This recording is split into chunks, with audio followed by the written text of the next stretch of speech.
När bodde du i Gamla stan? Jag bodde i Gamla stan på 20-talet och jag tycker det är roligt att berätta om hur det var i Gamla stan. Hur tyckte du det var att leva på 1920-talet i Gamla stan? Jo, förstår du, det var spännande. För att båtarna då kom de till Stadsgården och så till Skeppsbron. Och då kom sjömännen in i Gamla stan, så det var ganska livat då. Ibland blev det slagsmål. Och då följde man med dem när polisen kom och tog dem, och så följde vi med dem till polisstation. Det var där vid Tyska Brinken där. Och då fyllde med det var väldigt spännande, måste jag säga. För i Gamla stan fanns det mycket busar och sånt där, men de var snälla busar.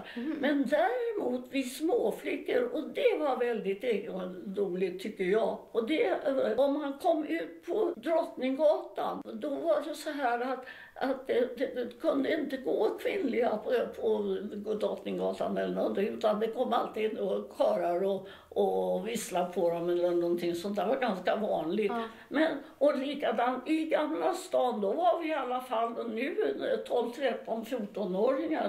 De är mycket mer försigkomna än vad vi var. Men där nere i Gamla stan, det var hederliga busar på något underligt vis. Men kom man ut på Drottninggatan, ropade de alltid på. Det var väldigt egendomligt att de började med det här att tilltala dem på gatorna. Jag vet att man tyckte att det var otäckt, och en gång blev jag förföljd av en kvinna, och det tyckte jag var ännu värre. Och det är sådana där, men då har jag hunnit bli 13-14 år någonting. Men ni vet att ni 13-14-åringar, ni är ju mer avancerade än vad vi var. Men just det här att det var som skillnad. För att det har många påtalat just vad det var med sådana saker. Men själva lektiden, den där med rimmar och fastis och alla sådana där saker.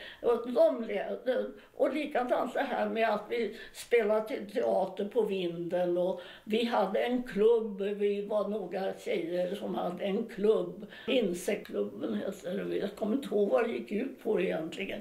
Men vi hade en som var sekreterare, jag tror att vi la 10 öre gången då. Men hon hade förskingrat det när vi skulle ha det.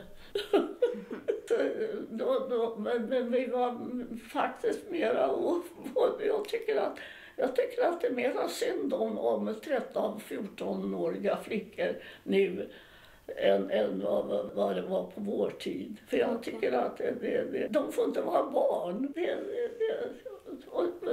Jag har en känsla att man var barn då på den tiden. Man var lite friare. Och det är inte bara sånt där som man är nostalgiskt eller någonting sånt där, utan den uppfattningen har jag haft i hela livet.